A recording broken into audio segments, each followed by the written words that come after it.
but we'll shift to something slightly different. As you know, we started off talking about complex socio-technical systems. We started talking about decision-making and planning. We're going to continue on that topic. So let's say now that we know all the good stuff that's happening in the Upper Basin, certainly the take-home message is that there are a lot of uncertainties. There are a lot of uncertainties both in existing data and the existing system, as well as uncertainties of what the future will bring. So we'll touch on that topic. How do we incorporate some of these issues when we start thinking about large-scale, capital-intensive infrastructure that hopefully would last decades and hopefully would provide value to society over its time period. All right, so moving on, last year. Is everybody getting it? Yes, sir. Let me try to take it. I'm not wearing the right clothes today. Can everybody hear me okay?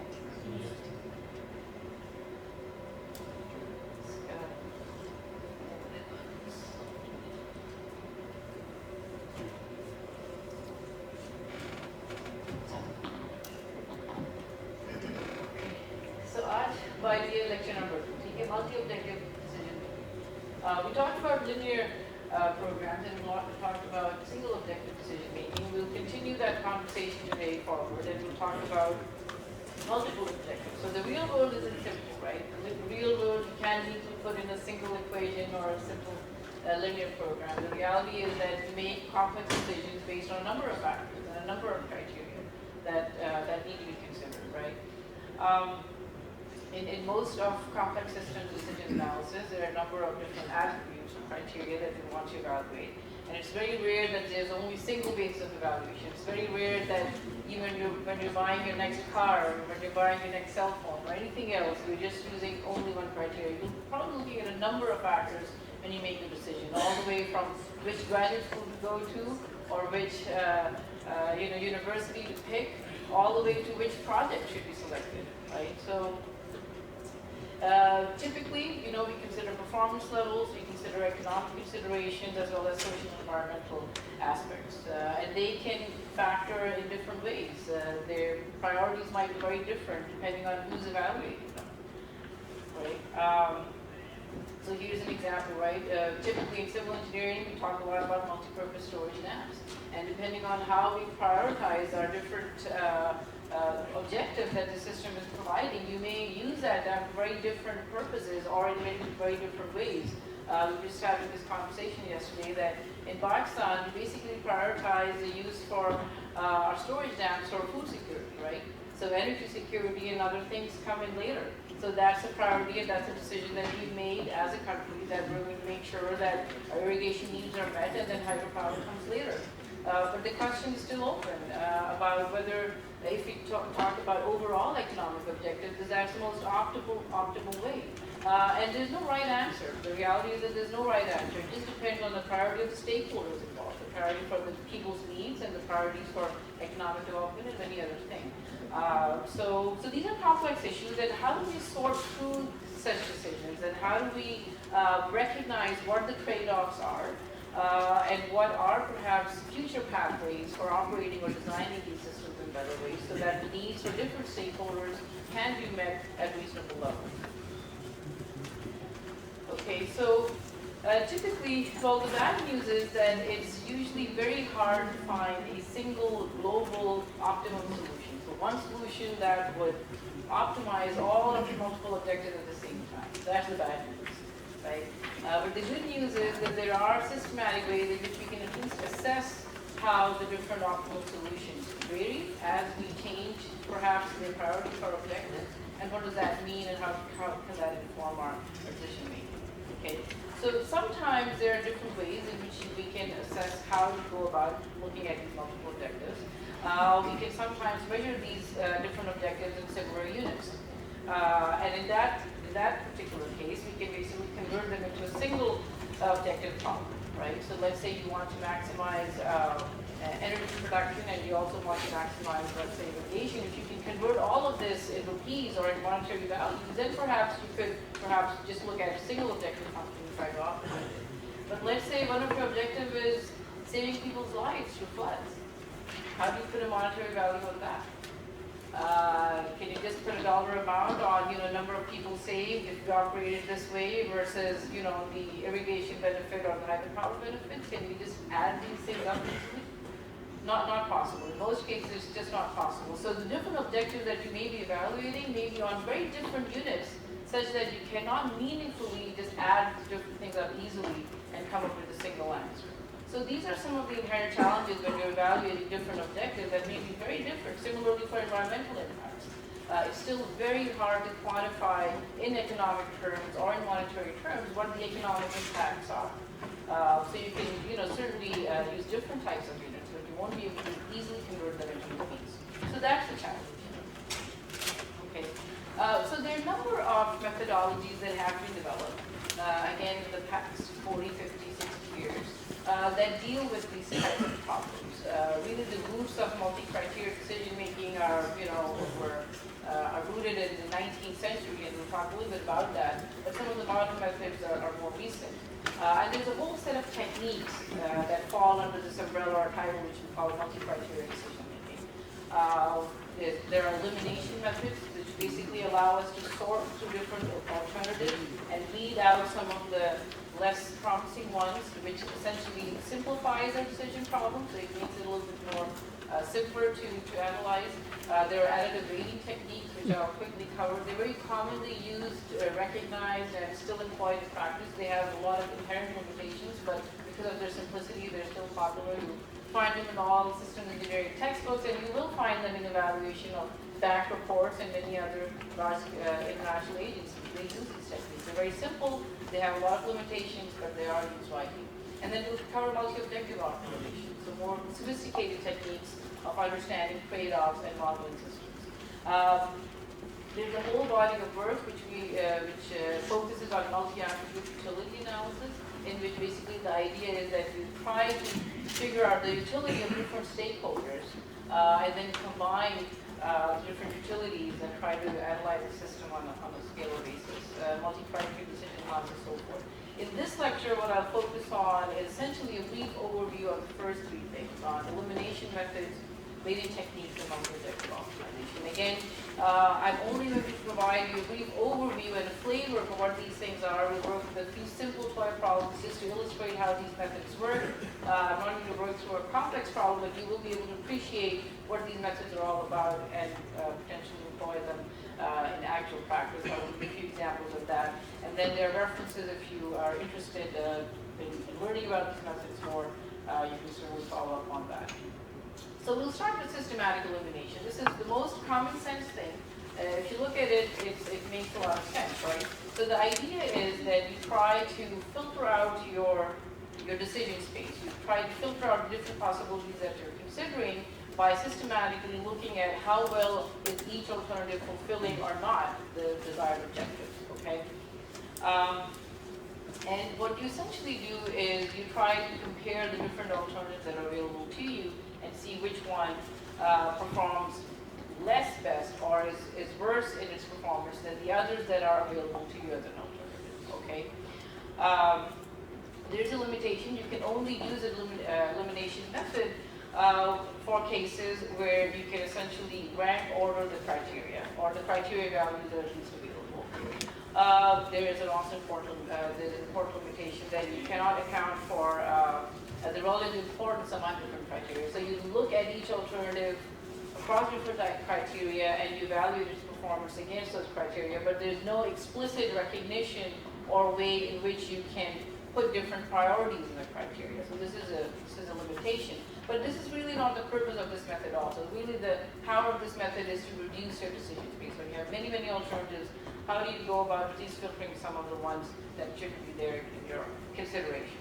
So the idea is of dominance. This is formal notation or formal terminology, in which the idea is that an alternative is better, alternative A is better than or equal to another one, B, across all criteria, then B is said to be dominated by A, okay? So essentially, let me explain with a simple example here. Suppose you have two options that you're considering, just to explain how it works, right? So you have project A, if you will, okay, and a project B. Let's say there's general manager of AVDA, and you have a bunch of projects to pick on. Which hydropower system should we develop? You have all these different options. So let's see how this would work. This A1, A2, these represent how the project performs on different criteria. So let's say one of them is cost, one of them is the amount of energy you can generate, another one is on how accessible a location is, different things that matter to that particular case that you're evaluating. Okay, and here's another project B. Okay, and then imagine that you have many, many of these things. How would this work? So let's say take two at a time, and the idea of domination is that A dominates B if for every case the performance of A is better than the performance of B on that particular criteria, right? So basically A, let's say, costs less than B. A also produces more energy than B, and A is also at a better location than B. So on every respect, A performs better than B. So then you would say that A dominates B. So the project A is dominant over project B. Okay, so this term dominance is basically formal terminology in which this is what the definition implies, that along every criterion, this alternative is better or superior than the other one. So now this gives us a systematic or a logical basis for eliminating B from our decision space. And now imagine if you have hundreds or perhaps thousands of designs that you're choosing. So let's move away from projects, but now consider you're making a design for a technical system, and we have thousands of alternatives to choose from. This is actually a very useful technique to quickly filter out and reduce the options that you need to consider further. Okay? So again, I'll just illustrate with a very simple example, right? You have three criterion, and you have, let's say, three options that you're measuring, that you're considering. The ideal case is that you would like on criterion C1 to be close to as 30 as possible, on criterion C2 to be close as 4 as possible, and C3 as 15 as possible. So maybe this is, cost, in millions. Maybe this is, this is a ranking on location accessibility. The higher the ranking, the better it is. And maybe this is, let's say, reliability of the system, and the higher the number, the better it is. So is there any dominated alternative here? Very quickly. C is the dominated alternative. A is the dominated. Okay, so now I have the different. I'm just checking if you guys are up or not. So how many people think it's A? Okay, so can anybody explain why? Qualities of the column C are greater than column B. Right. That's right. So basically, A is the dominated solution, right? So just making sure that everybody is following through. So here's a very simple example, right?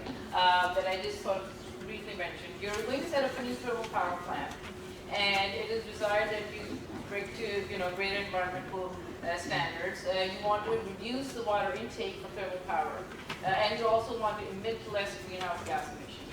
Okay, and you also want to maximize the possible energy generation. Okay, so this is what you ideally want to do. So yesterday we were just talking about one single objective value that we were trying to maximize and minimize. Now here we have actually four of them. Some we want to maximize, some we want to minimize, right? These are the set of alternatives, the different projects that we're considering, right? So you can quickly see that if you, let's say, go for the plant that generates the most power, which is A1 here, it's not the best in terms of greenhouse gas emissions, right? And so on and so forth. So you have these different options that are good in some cases, not good in others. So how do we filter through? So we use the, again, domination idea, and I'll just work through a very simple one over here. So you can code this up in Excel very quickly, or you can code this up in a computer very quickly, where you basically loop through all of your alternatives. You do pairwise comparisons between each possibility, and you basically check, true or false along the different criteria set and along the maximization or minimization that you want to do. So we wanted to maximize the first objective, so that's why we're checking with greater for, remember? So we're trying to maximize energy generation, and the other two we want to minimize.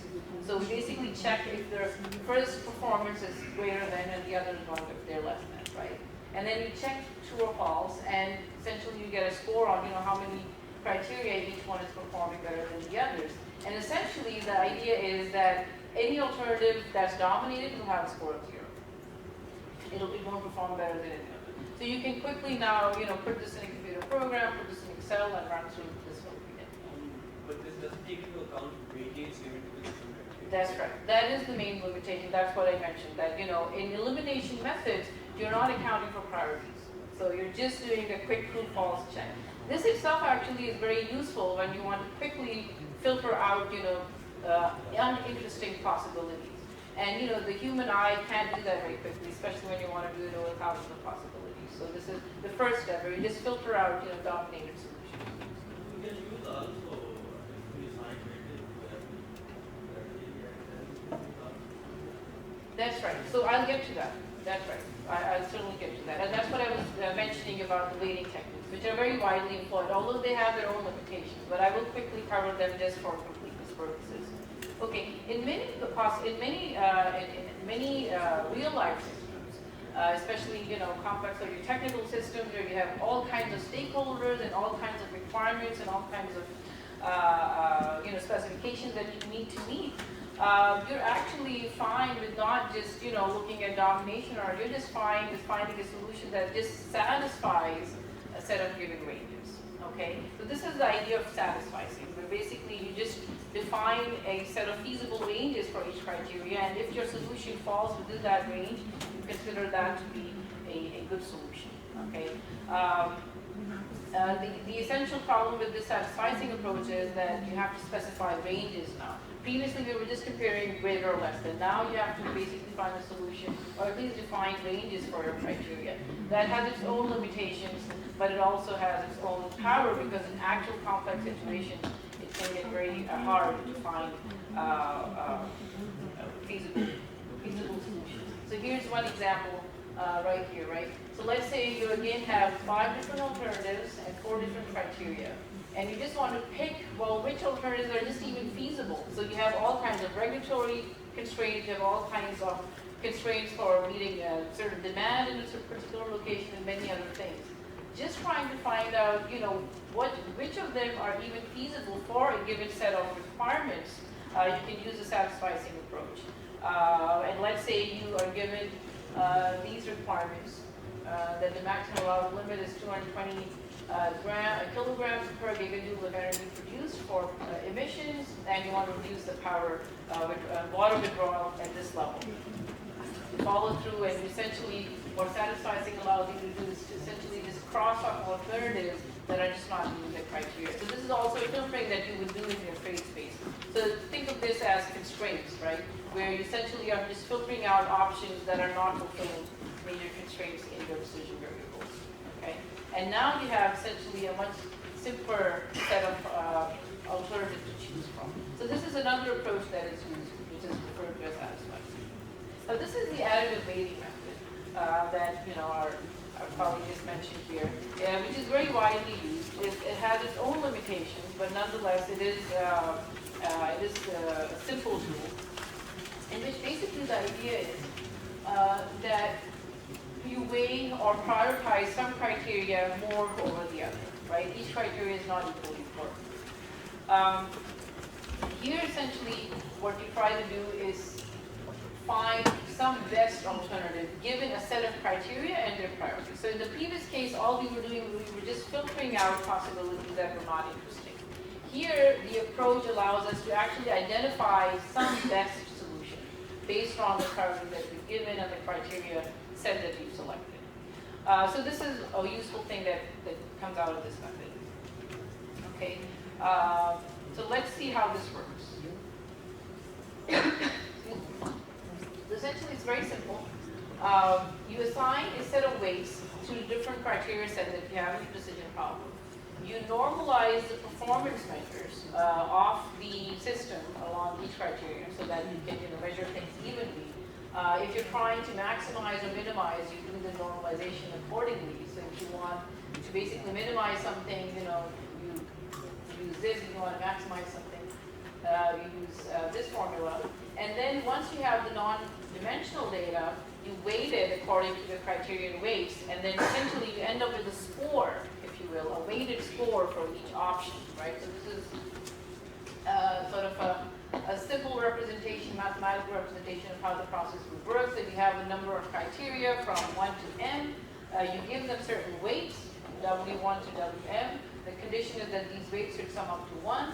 And you essentially normalize the performance for alternative A for criteria 1 and so forth. And you do the normalization using the formula that I showed in the previous slide. You get the weighted value by multiplying these two together, and then you sum them up. So at the end, what you end up with is a weighted score for each alternative, which now you have basically a single number to compare. So decision makers love that, right? They just want one single number. For tenure cases in some universities, they come up with one single number, right? So they weight publications and they weight research funding, then just come up with a score. So this is the joke aside, but the reality is that a lot of complex decisions are just made this way, that people just like to bring down all the complexity into just one weighted value. Of course, it has a lot of limitations, but the reality is that it is done in our life, it is done in practice. So this is how the procedure works, right? So let's follow through a very simple example again to illustrate how you would apply this. So you have a run-of-river system, run-of-river hydroelectric power system that you want to install. There are 4 different criteria. By the way, this is something I did not make up. This is something I took from a report of either the ADD or some bank. So they use this stuff.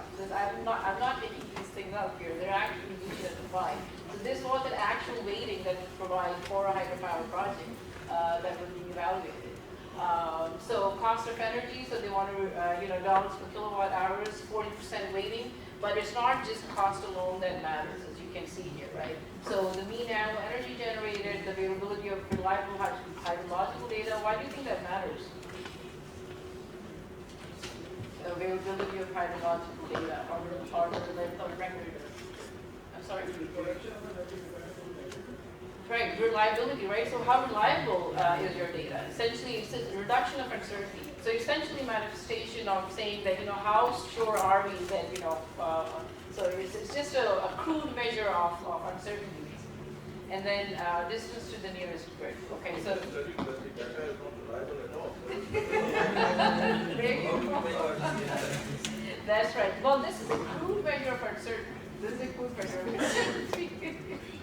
So with all the warts and issues of the real world, all the messiness, we agree with that.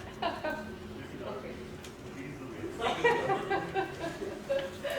So the ideal alternative is one in which we have the lowest cost of energy, the highest mean annual energy generated, the longest hydrological record, which is, as I said, a crude measure of uncertainty, so we can at least assume that this is something you can rely on, and then the shortest distance to nearest grid, and the excellent location accessibility, okay?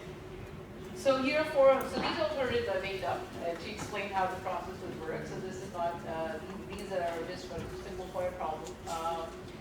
So these are different alternatives in which, I'm sorry, the alternatives are actually back here.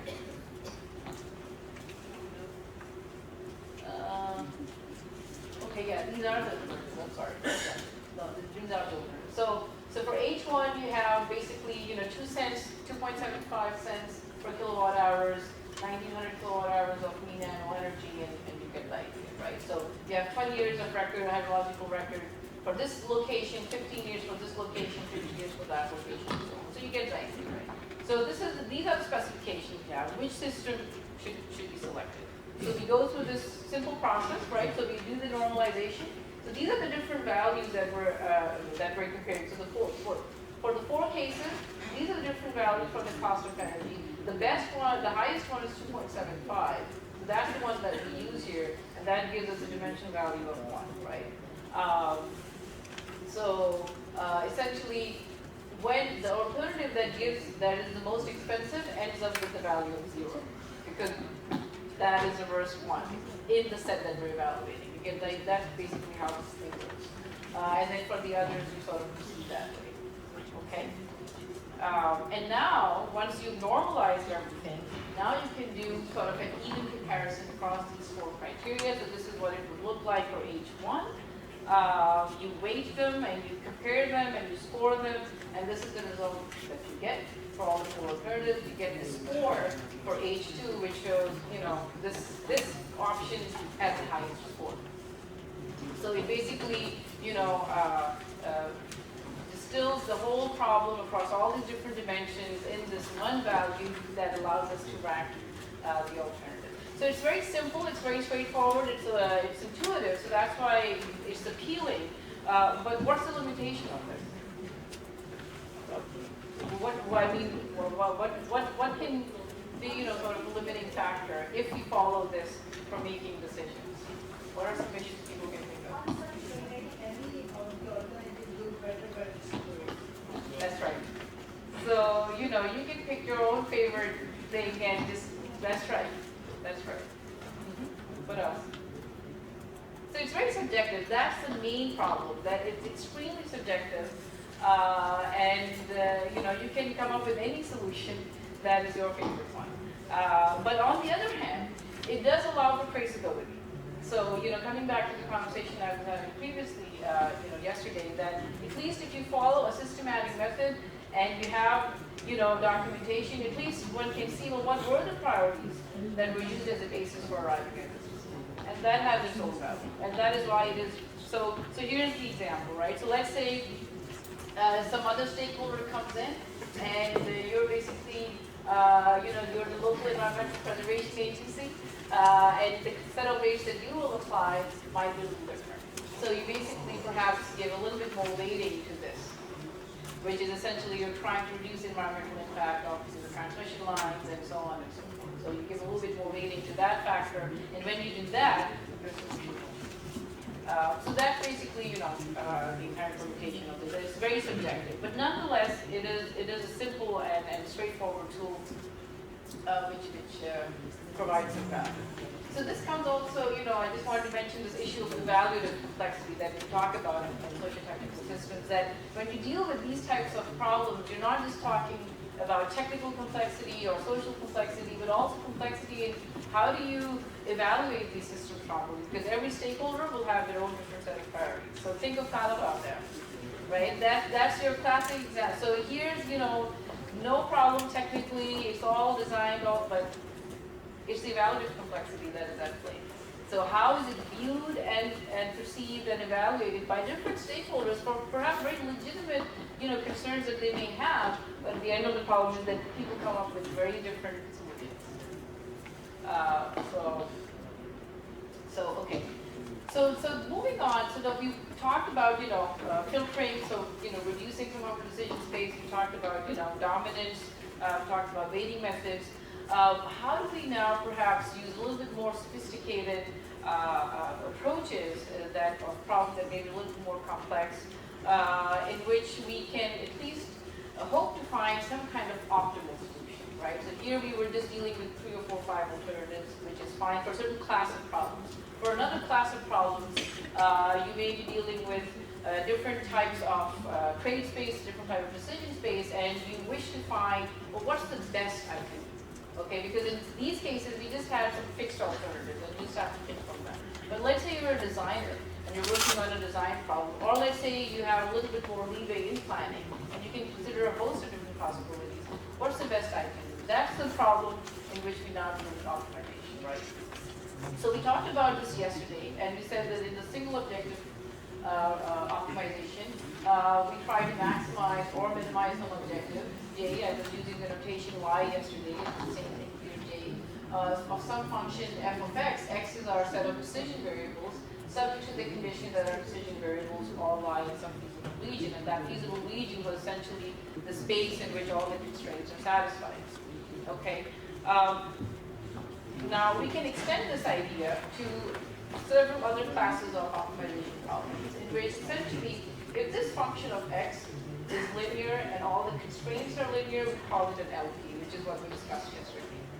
But if this function of x is linear and the constraints are linear, but you have multiple objectives, not just one but many, then it's called multi-objective linear programming. Okay, so here instead of having just one J, you'll have many of those. We just saw some examples in the previous slide, right?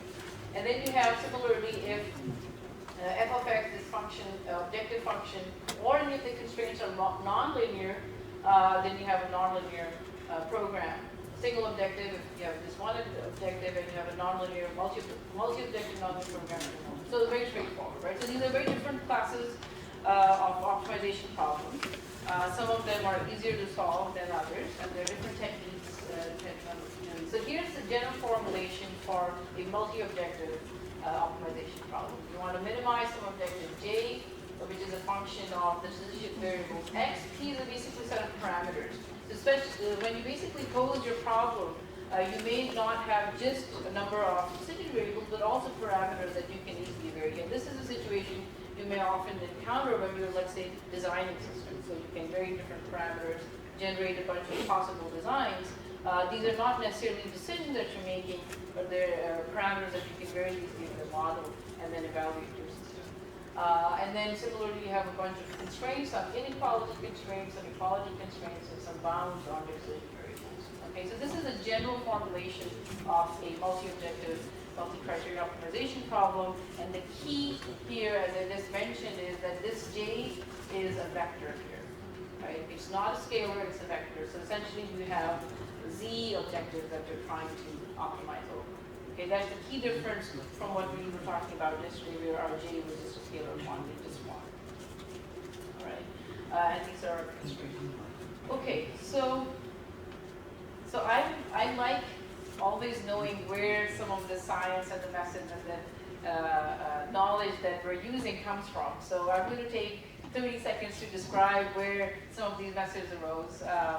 I particularly enjoy learning about, how science developed, because I think it then helps us to develop it further on, right? So it's very inspiring and useful. So I think it's very interesting when I started looking into this. So actually, the whole problem of the multi-utility problem, it's attributed to Edgeworth in the 19th century, in which he basically looked at this problem in which you want to find some point such that in whatever direction you take an infinitely small step, Peter and Paul, that's how my advisor likes to call it, so P and pi, right, do not increase together, but that while one increases, the other decreases. So essentially the idea is that if you are exploring some type of resource allocation between two people,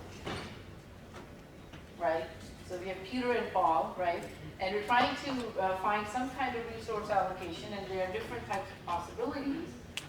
Essentially, you want to come to the point where, let's say you want to maximize what you give to Peter, and you also want to maximize what you give to Paul, right? You want to maximize the benefits for everybody in the society. But you come to a point where, when you try to give more to Peter, right, which would be here, let's say, right? I'm sorry, well, you want to maximize something and minimize one thing here. So let's say one is cost and one is benefit, right? When you want to maximize something here, when you move here, you end up over here, right? In the opposite direction of where you want to go, right? So when you want to go, the further right you go, you also end up going out. Your utopia point, right? Ideally where you want to be is basically somewhere here, right?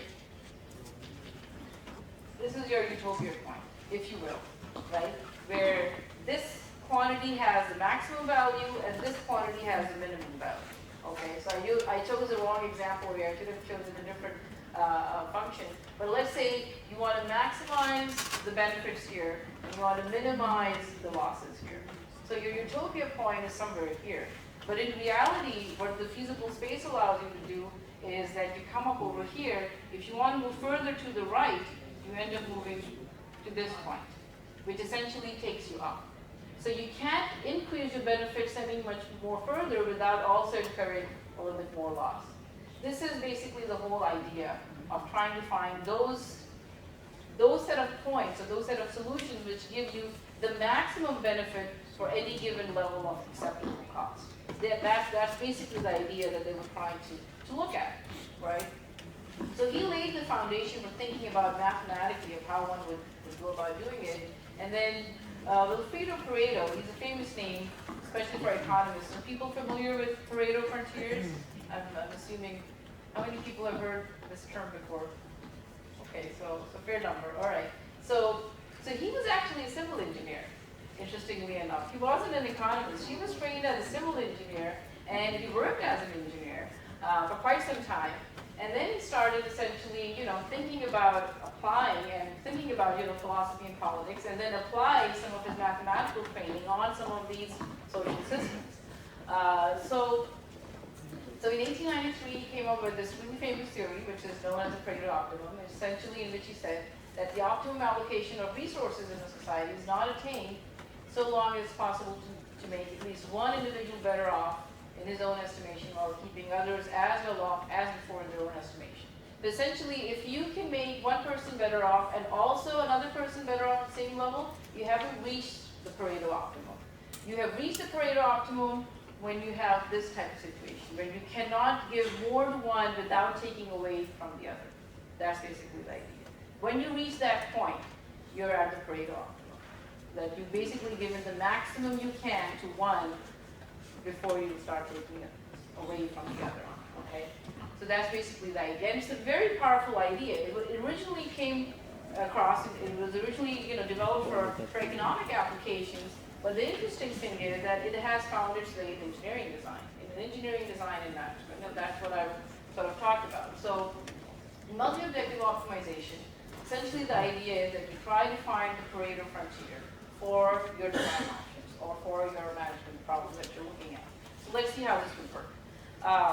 So there are two main approaches that are used in multi-objective optimization. One is that you slightly touched upon is the scalarization approach, and we'll go over that a little bit, in which you have a bunch of different objectives that you're trying to optimize.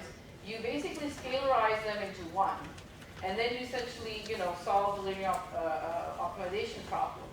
And you linearize these objectives by giving them weights. And in Pareto approaches, what you do is essentially you enumerate your trade space, you enumerate all the different possibilities, and then explicitly explore the Pareto frontier afterwards. They're somewhat similar, but in application and how they work, they're a little different. So let's see how this works. So in the scalarization method, this is what you do. Similar to what we were doing in the alternative case, for a simple example. Here, you have an optimization problem where you want to optimize different objectives. You assign different weights to them, and then you sum them up. And now, essentially, what you have is a linear objective problem. So in the previous case, we were just assigning scores and then just looking at the best score. Here, we're actually going to run a linear program. That's the difference. So here, you're actually, in some sense, trying to find the optimal solution versus the other one where you just had a number of fixed alternatives that you were picking. And this is also a little bit more sophisticated if you use LP packages and enumerate much more or greater number of possibilities. So the multi-objective problem is that is changed to a single objective optimization, and then you can vary the weights to determine the Pareto set. Okay, so how does this work? So the idea is, let's say you had one objective J1. Let's say you were trying to maximize the energy generated, right? You had just one objective J1, and you had this objective function that was defined by this set of decision variables. You ran the linear program, you had a number of constraints that your system had to follow, and you find that this is the optimal solution. This is the optimal solution that satisfies the objective. Now let's say you have another objective that you want to maximize. Okay, maybe this is that you want to maximize the idea that you have the greatest reliability, let's say, for that system. And if you try to maximize for that, you get another different optimal solution. And that's the inherent trade-off that we're talking about. That now you have two different objectives, which alone would give you actually a very different optimal solution. How do you now combine these two so that you get a new optimal solution? That's basically what multi-objective linear optimization does, is that it essentially adds up the different objectives in a scalar way. So we formulate a new objective, C3, in which we're adding C1 and C2 as a linear combination. So these lambdas are essentially constants. They have to sum up to 1. And they allow us to now vary the weighting on how much we're giving to J1 and how much we're giving to J2. That's the idea. So which one are we prioritizing? And depending on which one we prioritize, we would get essentially a different solution. And by systematically varying these lambdas, we can actually generate the Pareto set. Basically, the optimal solutions at each point in which we vary the priorities across the different objectives. Okay? So in this particular case, let's say I'm just making up something here that, if we were to choose a particular combination, maybe you'll end up with X3, which is a new optimal solution, different from what we would have gotten if we were only optimizing J1 or if we were only optimizing J2. That's the main idea. Okay. So now, this is called the weighted sum linear program. Okay. So here's another simple example. So let's say this is your objective space. So what are these points? These points represent different possibilities. Maybe design alternatives, maybe other decisions that you need to make representing the problem that you're addressing. And this is how each particular alternative or option fares within the objective space. Okay? This is one objective J1, this is one objective J2. You can see how messy this is, and I won't go into many details about this feature, but the key thing I want to take away is that let's say we want to basically maximize J2 and we also want to maximize J1. So let's say if we were to pick this point here, is this an optimal point? No, right? Because we can see that actually within our decision space or within our objective space, here's a solution and we can get a much higher level of J2. But what happens to J1? Yeah. We've completely compromised J1. So this is one of the endpoints, right? And then now you can actually follow through this basically whole frontier. This is the Pareto frontier for this case, all the way up to here. And what are we doing here? We're completely compromising J2. So these are the two endpoints where we're completely disregarding one versus the other. And everything in between, the different weightings that we apply in between are these set of points here. But what we do know is that these set of points are basically the best we can do, given our current possibilities, given the current situation, right? So if we were to pick something from here, that is what? The terminology that I introduced earlier? A dominated solution. If I were to pick something from here, essentially what I'm doing is I would be picking a dominated solution. Basically a solution that is inferior to another one that would have been much better than it. Okay, so that's basically the idea. That what I want to do is basically discard these dominant solutions, essentially pick out, or at least find out what is my Pareto frontier, what's the best I can do. Now comes the problem of decision making. Once you know what your options are and what the trade-offs are, now the decision maker can come in and say, well, okay, what about this solution or what about that solution? That's all about what preferences they give to the different objectives. So this is what we mean by, informing decisions. This is what we mean by, enumerating the possibilities and aiding systematically in the decision process. The final decision is made by the decision maker, but these types of approaches allow you to look at what are the trade-offs. So meaning that if we were to gain a little bit more on J1, how much are we willing to give up for J2?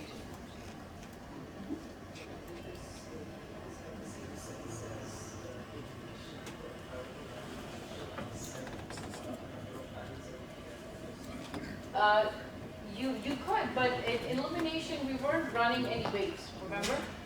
So it all depends on the type of problem that you're looking at. So in elimination we were just looking at these are the different alternatives, which one is dominated. Here we're now giving you the framework of systematically varying the preferences among the different objectives. So in elimination, if you remember, we were only looking at the criteria set, and that was all, right? We weren't assigning any weights to them.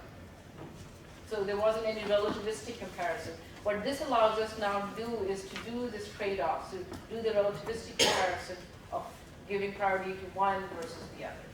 Okay, so let's take let's take another step of a real world example. So here's an example of a real trade space of communication satellites. So I know we're talking about our systems here, but I thought it'll make it interesting. I've done a little bit of work in this area, and I think it makes an important point here, so I thought it'd be useful to share.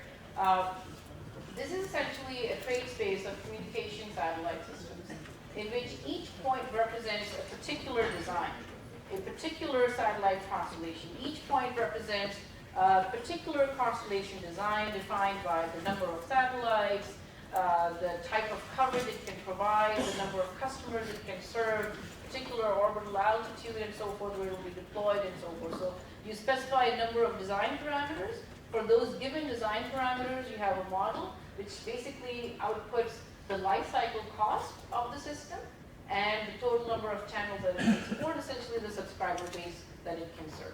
Okay, so there are two main objectives. So you're basically a systems engineer, or you're basically looking, doing the trade space analysis in your company, and you basically want to find out that of the different possible designs that the company can go for, which designs will give me the minimum life cycle cost, but the maximum capability to support the number of subscribers that you connect with. Okay, that's what you want to maximize, right? So let's say you're working for Telenor and you enumerate the trade space. You want to come up with a system architecture that will allow you to support the maximum number of users but minimize the total system cost. That's what you really want to do, okay? So this is a real example of such a situation in which we've now outlined the Pareto front. So these points essentially on every step give us the minimum life cycle cost for a given level of capacity. This is the Pareto front for this particular trade space of the system that we were analyzing. So now you can think of any system that you may want to work with, and you can enumerate different design possibilities and then identify the Pareto front by actually going through the systematic elimination process, in which in each case you take out which ones are the dominated solutions, and that helps you identify the Pareto one. You do that process internally in your algorithm, but then you do it sequentially for the changing weights on the system. That's right. Can this be replicated for more than two criteria? Like, or yeah, so that's so I'm trying to show you pictures here, so it's all in 2D. But people have tried to come up with sophisticated ways of doing it across multiple dimensions. Pareto frontiers across multiple dimensions is certainly things people have looked at, but they're a little harder to conceptualize. This is usually easier to work with, and you can do the multi-objective optimization problems that I talked about. But putting them in a graph is a little hard. But apart from putting them in a graph, then numerically is possible. Numerically, you can find, as I said, you have the multi-objective optimization problem. There are different ways in you would do it. Numerically, you would still end up either scalarizing, right? So that's what I was showing you before, that you have multiple objectives, but then you assign weights to them, and then you convert into single. Or you could. There are other ways in which you could take chunks of the different objectives and look at your problem, but you still have to sort of squeeze your way around. Yeah, of looking at it.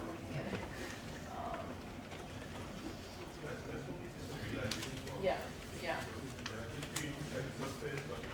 Yeah. Yeah. Yeah. Well, in order to come up with the frontier, but the issue of how would you solve a multi-objective optimization problem, people still end up either using some kind of scalarization method, or it ends up being something of that sort. But the superiority of this method over simple scoring is that now you're doing optimization. So you know that whatever solution you're finding is optimal versus sort of ad hoc approaches, which is sort of what the additive weighted thinking gives you. But it had its own place. It's applicable for a different class of problems also. So that is also something we need to recognize. Okay, so let me walk you through about how would we go about doing such a trade space exploration and walking through a real case. So let me explain the figure a little bit more that I just showed you. So here's a simple picture of a communication satellite constellation that gives global coverage. And Motorola, this is based on a real case. Motorola, many of you, I'm sure, aware of it, launched or designed essentially the first, or one of the first global satellite constellations for personal communication, personal telephone services. How many people here remember Iridium or have heard of Iridium? So they would come out with these ads. Their phone sets were about this big, and they would claim that you can go anywhere on the globe and talk on a phone. And this is the time before cell phones. So this is 1990s, okay? So this is before terrestrial networks, and it was a big thing that you could just buy this huge telephone set and, you know, talk from the North Pole, basically. So this was Motorola, and it was a big deal when they launched this. So in 1990, this was, you know, announced that they're going to unveil a big personal communication system based on global coverage satellite constellation. 1990, and then 1999, this is what happened. And the interesting thing is that they launched a perfect technical system. There were no technical issues with this system. 66 satellites were launched in 11 launches. Each launch, you know, would deploy 6 satellites in a particular plane. You know, all the satellites were built, you know, on an assembly line, which is something very innovative for the space sector because usually satellites are very customized and one-off. They built the whole factory. It was actually a beautifully executed engineering feat. But 9 years later, this is what happened. So this is the complexity of the social technical aspect of the social technical system. That you may have a very good technical solution, but the social complexities can weigh in and really impact value delivery, which was the case here. So what was the social complexity? The social complexity was basically 2 main uncertainties that were totally appreciated at that time. One was that the demand never came up to the level at which they had designed the system. They were assuming 1 million subscribers when they designed the system. They got to 2,000. So it was massively over-designed. And part of the reason why they got to 2,000 was that over the period of time, the 9 years over which the satellite system was deployed, the terrestrial phone systems had taken over, which was something nobody had foreseen at the time when this was being done. Now, these satellites are still in operation, and Iridium has, you know, was bought over, and now there's different companies that are operating and they're using the system, and it is now delivering value. But the original company that, you know, sort of went through it faced a lot of troubles because of these issues in the market uncertainties, as well as technological uncertainties that nobody anticipated. So the terrestrial phone systems basically completely overtook them as competitors. Okay, so let's look at the technical case here. So, excuse me, so here we have essentially our design vector, right? So we were talking about decision variables for the management case. For design case, you have a design vector X. These are a set of decisions, let's say, about the design that you want to make. And this is just an example. So you want to pick, you know, the constellation type, the orbital altitude, the elevation angle, the transmission power, the type of access scheme, the network architecture, and so forth. This is a simple example of what, you know, your design vector values may look like. And now, as an engineer, what you would do is that you would enumerate all different possibilities. That, you know, we could put our satellites, you know, at this orbital level or this orbital altitude. These are the different schemes that we can use. These are the different architectures we can employ, and so forth. So this is our design space, specifying different possibilities that we may choose for the different design variables. Our objectives are basically, we want to, of course, fix the performance to have some basic level of data rate. So this is very, I think people will now laugh at this 4.8 kilometers per second. But essentially, they want to maximize the capacity, right? So the number of simultaneous channels that they can support, and they want to minimize the life cycle cost, which includes operations as well as research and development. Okay, so these are some objectives that we want. So we come up with a system model. Remember yesterday I also showed you the whole process that we define the problem that we want to study, define the decision variable that we want to look at, and we build a system model basically that includes basically equations, physics-based equations, empirical equations that describe the behavior of the system given a set of features. So here's a simple illustration of the model that was built. So we have different modules in the model that are basically modeling the physics and the economics, if you will, of the system that we propose to build. So you would give an input design vectors, you know, for this orbital altitude, this elevation angle, these types of systems are to go on the satellites. It will compute the associated cost. There's a cost model underneath. That cost model is empirical. Some of these are based on physics, so use a combination of different things. And essentially, you go through the whole process and you would come up with the estimated cost and the estimated number of subscribers that the system can support. These are the objectives that you want to analyze, okay? So I won't go into details of the equation and the model, but this is what you would get in the end. Once you've simulated all the different possibilities for X, and you've got all the different days, you can plot them, and now you can identify a Pareto frontier. So this is your number of channels, this is your life cycle cost, and this is actually a comparison with reality. So Global Star, was one of the constellations, and Iridium that I was talking about, they fall somewhere around here actually in the trade space.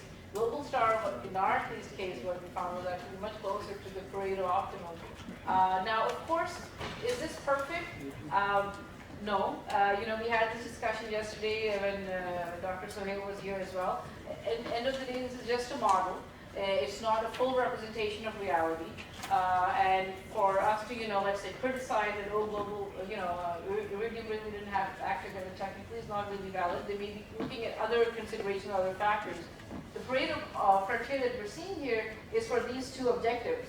Who knows what other objectives were considered in the design process? So that's a fair thing to consider. But I'm just showing you the process here.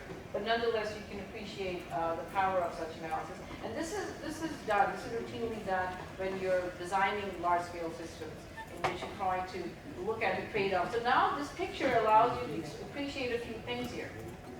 What it gives you is that for a given level of capacity, right, it gives you the life cycle cost.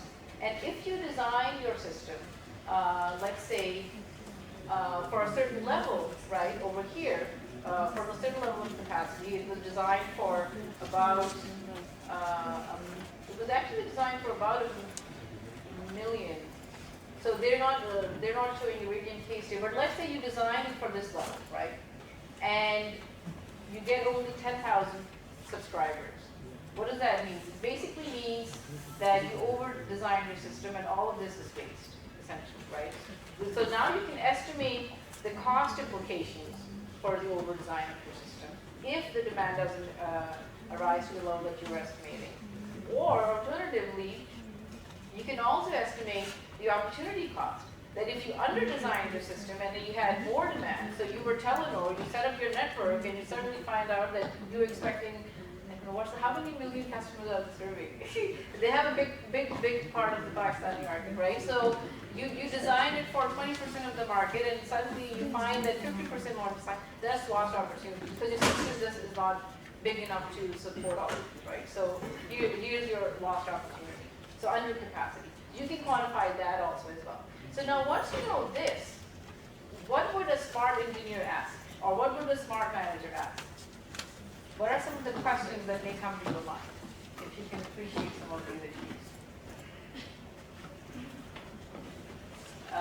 Well, one thing that we may ask is, well, how is it that we may grow from this point to the other, depending on future scenarios? Is there any way in which we could change our system along the Pareto frontier so that if there is higher demand, we could capitalize on that demand in an optimal way? Are there things that we can do in the design now that would allow us to effectively harness the future uncertainty if it were to arise in a positive way and capture the upside potential? Or is there any way in which that we can do now that would, allow us to reduce some of the downside potential? These are the types of questions you can now start asking. And how would you, so you would analyze the designs on the Pareto frontier to see, well, what's in them? What are the design specifications and what is it that we can do today that would, technically, that would allow us to move along the Pareto frontier? So you would compare the technical designs along this, see how are they varying, and can some of that variation be included so that you make the necessary provisions right now? Because sometimes you can't expand the system just like that, right? You have to make upfront decisions. You could. That's one of the one of a very useful possibilities that this type of analysis allows you to get into. Absolutely, right? So this is what we call stage deployment or future expansion or evolution of the system. That typically you make a fixed design and that's it. This is the demand. You design the hydropower system and these are the even for certain dams actually the dam in one of the major dams, either in the US or Egypt, where the inlet was so high, they never assumed that the water level would be that low. That now they have to actually design a new inlet because the water level is so low that they can't fill the thing up. I'm forgetting which place was that. I'm reading in the newspaper. Yeah. So you know, right? So you basically have a fixed set of assumptions. You design the whole system that way, and then suddenly when those assumptions, if they were ever to change, now you have no provision of usefully utilizing that system. What this type of analysis allows you to do is to look at different possibilities of changes in the future. So in this case, change in demand, basically subscriber demand, and then looking at what it is that you may be able to do to effectively harness some of the uncertainties in a positive way. So the flexible approach, we call this, flexibility in engineering design. And this is something that is an area of very active research and active work, especially for infrastructure systems. And here's one example of how you would go about analyzing this trade space. So you look at basically a family of solutions in which you keep certain things constant. So once the satellite has been deployed, you can't go and change.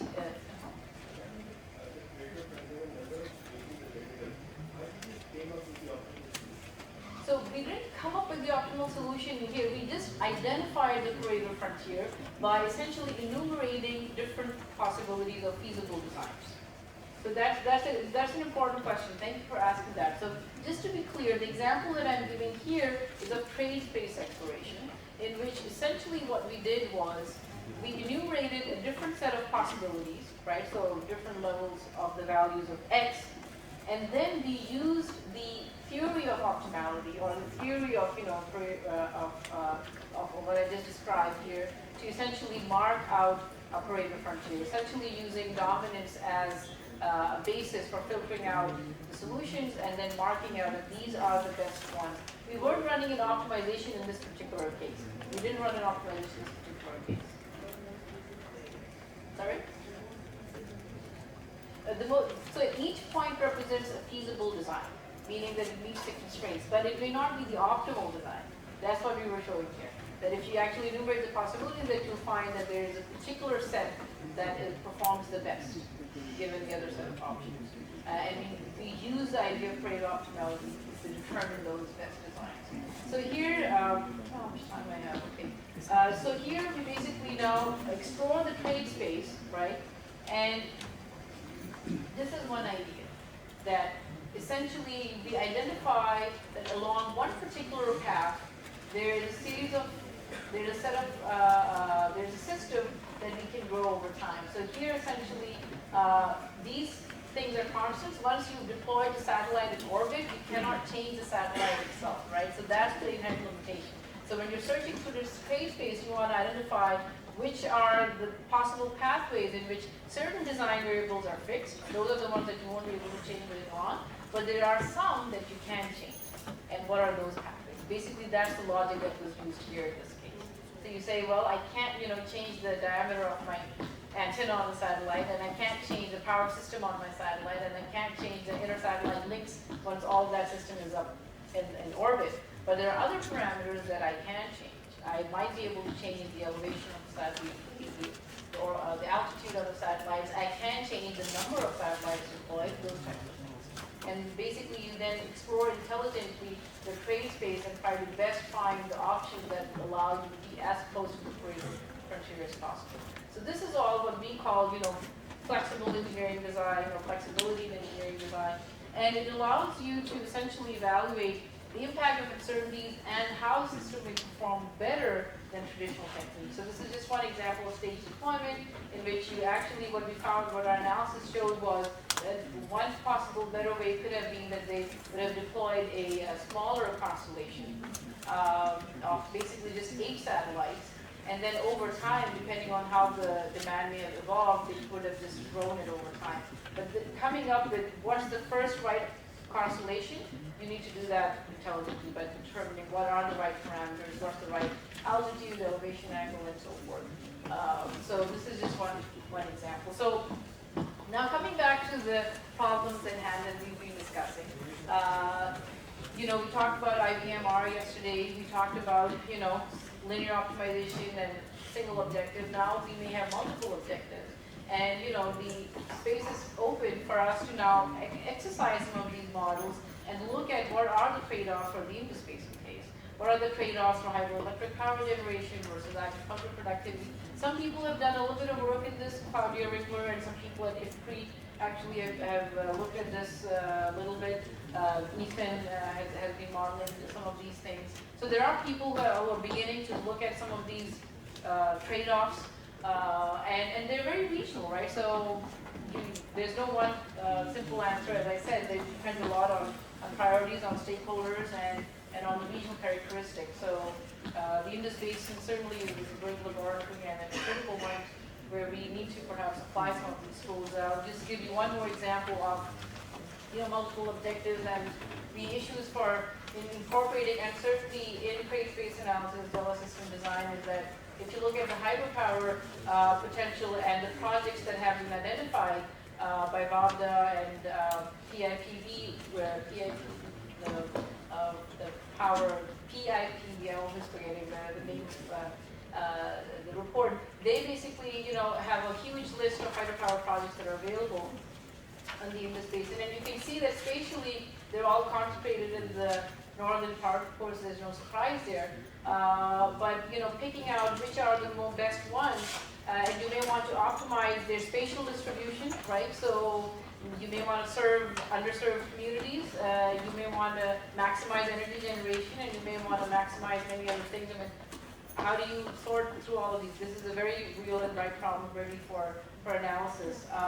So there are very real opportunities, I think, that exist in our own context where we can apply some of these methods to systematically assess intelligent and strategic development options. So let me just wrap up here. I'll quickly review some key concepts that I talked about. So essentially, the real life is messy, so we often have multiple objectives, right, and multiple attributes that we need to consider in our decisions.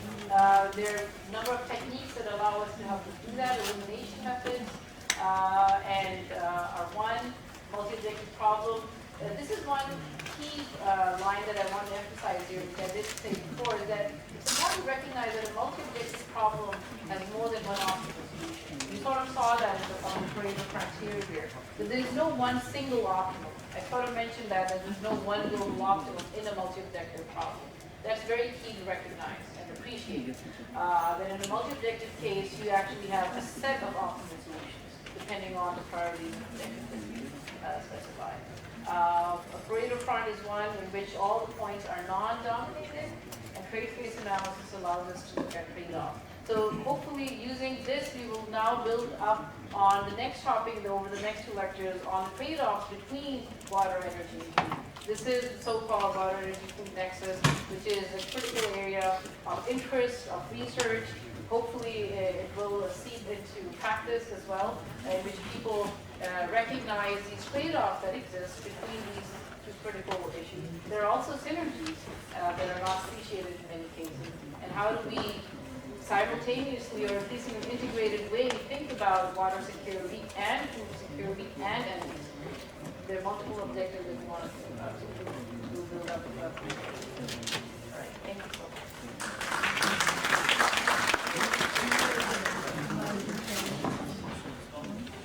Comments? This run-of-river project is the favorite subject of Imran Khan. He is very busy studying this project on Indus Basin River. And he says this project is more feasible than Scalarization. It will give more benefits with less cost. But the problem is who will decide? The JICA report जो है वो reject कर दी है international तमाम design लोगों ने, और उन्होंने कहा कि ये जो है JICA रिपोर्ट के मुताबिक फिजिकल नहीं है ऑरेंज रहेगा। तो ये पाकिस्तान में कोई टेक्निकल प्रोफेशनल बॉडी नहीं है जो डिसाइड करेगी कि फैसला किसने करना है। This leads to another question. What is the model for the correlation exercise? Because So I'll give you sort of an easy answer. Just आप मुश्किल सवाल कर रहे हो वो मैं जो I'll take the easy way out. So the short answer is कि सर मैं इस specific case में तो नहीं काम कर सकती हूँ. I don't. No, I'm talking about professional body. हाँ. लेकिन in reality, for instance, I'll give you one example. कि using modeling techniques to inform decision making is something that is now being increasingly done in the climate change and carbon emissions area. So अभी जो Paris Agreement भी हुई थी उससे पहले जो World Economic Forum की meetings होते हैं, actually John Sherman is a professor at MIT Sloan Business School, and they have launched and successfully used a very nice initiative in which they actually take these system models and they bring them to decision makers. Actually, heads of states, ministers, key, high-level dignitaries, in which they actually get to play with some of these models and see for themselves the implications for the decisions that they're making on carbon emissions and so on and so forth, and get a better understanding of what these national systems are doing, subject to the policies and decisions that they're making. And this is being done. Real heads of state, I should say heads of state, but ministers and higher level hierarchical officials. And it's been very widely and successfully received. In the case of Pakistan, the question is certainly very valid. Okay, who would do this? But we have to recognize that this is not, one single body. It really depends on the sector and on the key stakeholders who are involved in a particular question. So, आप orange line की बात कर रहे हैं, that's a different set of people and a different question and a different set of stakeholders versus the run-of-river hydropower plant. It would just depend on the particular area that you're talking about. Typically these conversations happen in a public-private setting. Basically, maybe the engineers and the developers perhaps involved from the private sector as well as the public sector, as well as, so you have the public, you have bureaucrats, and you have the technical experts. This has to happen. And coming back to earlier what I said at the beginning of the lecture one, is the reality is that it doesn't happen enough. We accept that. That you're very right, India नहीं हो रहा. और अभी तक नहीं किया, and part of the challenge is that people don't, one, understand what's the benefit of these things or whether they can be trusted. This issue of modeling and how people can trust these things.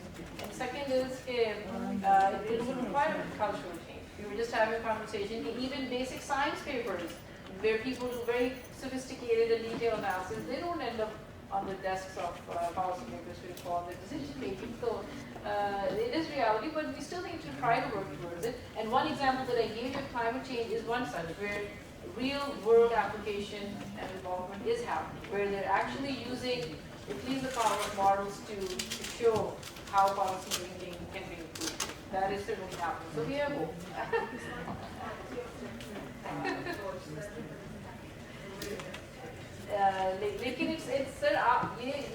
These are questions that need to be really sort of decided and worked through the stakeholders involved. And in the research community, our role is to sort of look at these problems and bring them, but it's it's going to take require partnerships to get these things into practice. I think the question to ask is, how many practitioners here think that this is useful? That would be an important step forward.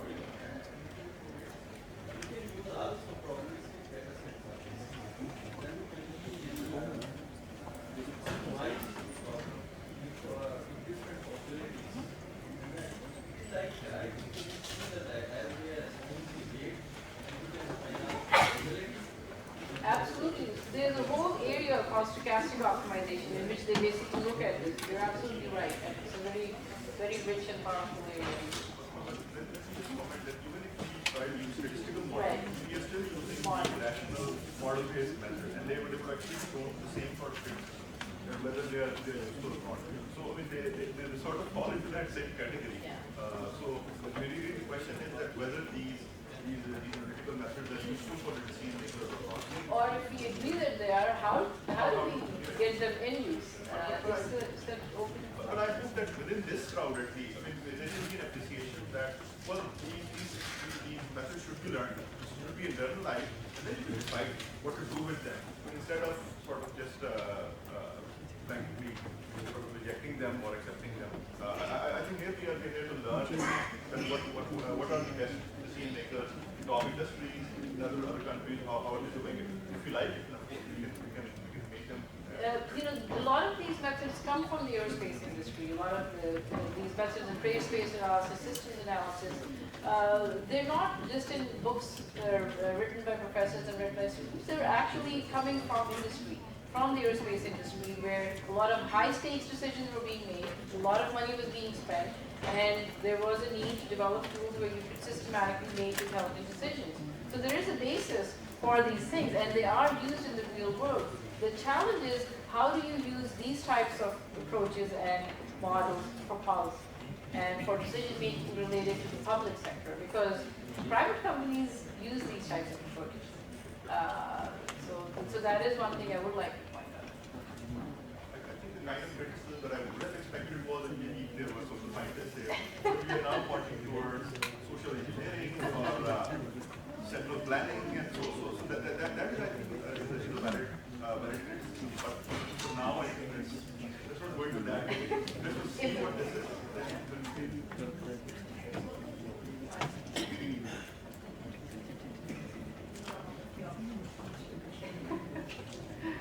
But before getting to that general debate, about the technical aspect of the presentation, I think that is probably why we are here more.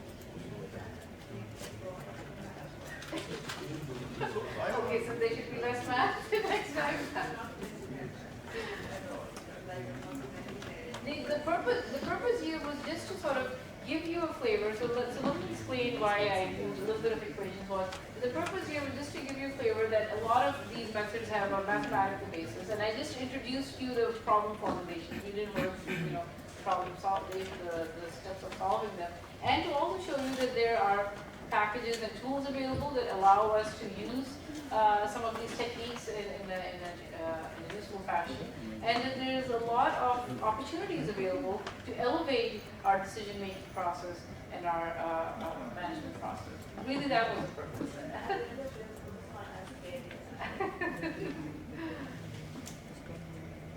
Very technical questions. Not rhetorical questions.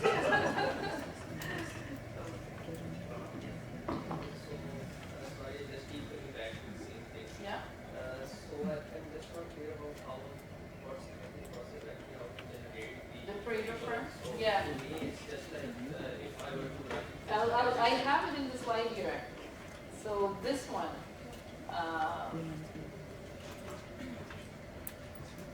it's hidden, which I didn't point out earlier. Right. So this is a simple algorithm that you use to generate a Pareto chart. It's very simple.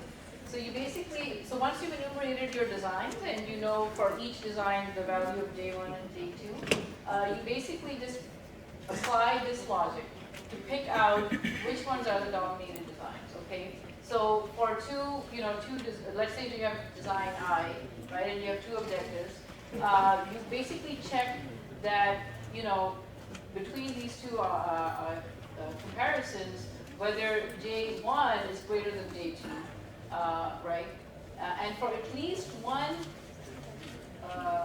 right, so if J1 and J2 J1 is greater than J2 for at least one I, then it's basically better, right, than J2 is.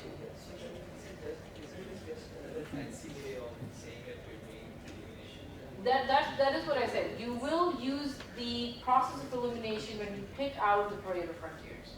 You will do that internally in the code. That is how we do it. So if you just before when you introduce elimination, when you do elimination, like you showed that table, and you eliminated 3 columns of 5, then those 2 columns will actually very differently.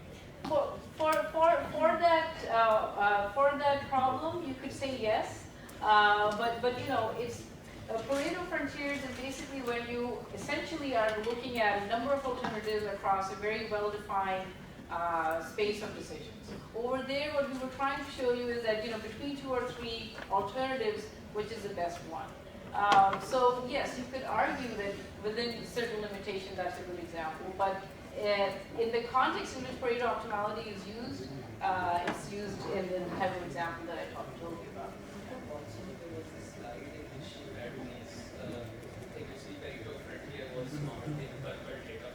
Yeah. The J1, J2? Yeah. And you saw some points that were missed, right? Yeah, in between the exactly. Yeah, exactly. So I didn't get into that. So basically, one of the issues that you will run into when you use very simple approaches, so there was a particular algorithm that was used to pick out the Pareto frontier was that you will miss some of these features in the surface. And there are different methods that exist. So there's actually a weighted sum approach that allows you to traverse the Pareto frontier much more efficiently that will pick out these solutions. So this is actually a problem in the algorithm, that it missed these points. So that was a good point that you're raising. So depending on the type of surface and the type of algorithm that you're using, there is a chance that you may miss out some of, picking out some of the optimal solutions. So you actually need some good algorithms that allow you to traverse the space well. I didn't get into that, but that's a good point. So actually there are some algorithms that exist that allow you to pick those out. So this is an error here, that it didn't pick those out here. They would be considered Pareto optimal, yes? For this feasible space. Yes. So this value there, so this is in the feasible space. If this is the feasible space for those levels, you would consider those as the best possible, right? That is my understanding. Because there are procedures that will allow you to pick this out as well. Because this is basically a nonlinear space also, right? This is a nonlinear space. So basically for each particular given level, what's the best we can do? This is a feature of, this is actually a nonlinear, peaks function that just goes up and down. And for one particular value of j, what's the best you can do for j2? By that logic, that would be the one. And what this is actually showing you is that there are limitations in algorithms that will miss these points. So there are actually a whole set of methods that allow you to traverse the space much more better, which I can get into. So there are two things to consider here. So that you're raising an important point. One is basically sort of the graphical and the continuous case, where you can, sort of traverse the space very well and you can pick out. The other is sort of the discrete space, where, you just have a possible set of, discrete options that you're picking, right? So you have a bunch of basically, discrete alternatives, which is what we were talking about, right? The different designs and so forth. So now within this discrete space, right, what is your best design or your best option for a given set of objectives that you want to maximize? You use the concept of Pareto optimality to pick out, okay, this is, these are my best designs, and how do you use the concept of Pareto optimality using the elimination algorithm actually that I showed you, where you just evaluate the J1 and J2, if at least one of them is better, you throw that design out and keep the design in. Basically, you use that internally in the code, but you're essentially traversing that discrete space. So essentially, if you look at the picture that we had, right, it looks something like this, even for the satellite phase space, which is not really convex, right? Because in a convex space, all of the lines should be, any 2 points, the line connecting should be inside, which wasn't a convex space. But that was the nature of the trade space for that system that we were analyzing. So these are subtleties and you're catching up on it, so that's good. That's good.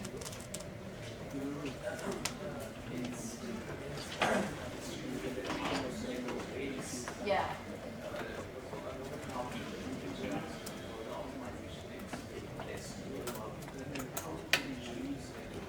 So see, there is no right answer. There is no right answer on how to select the basis. For example, in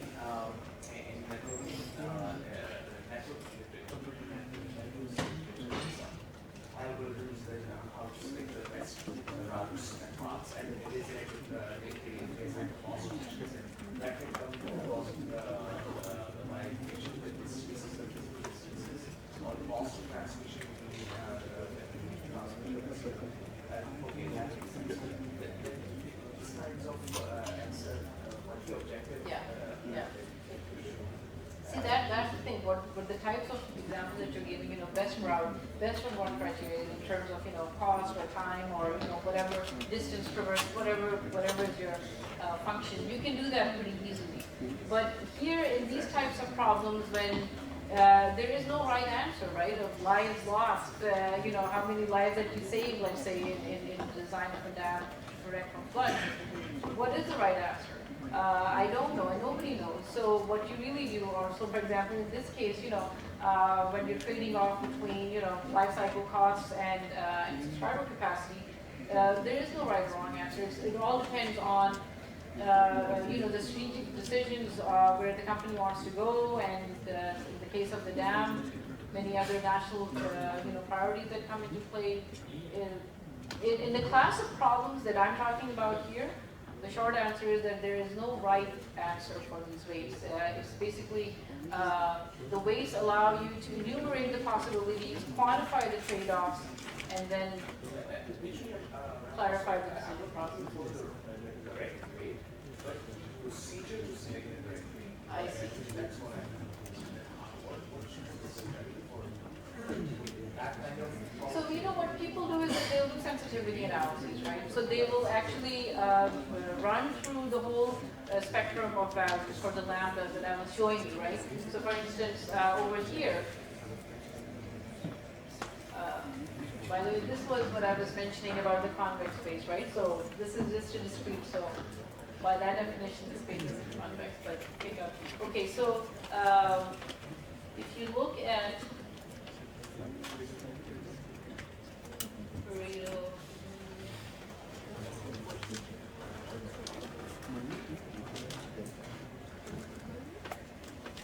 right.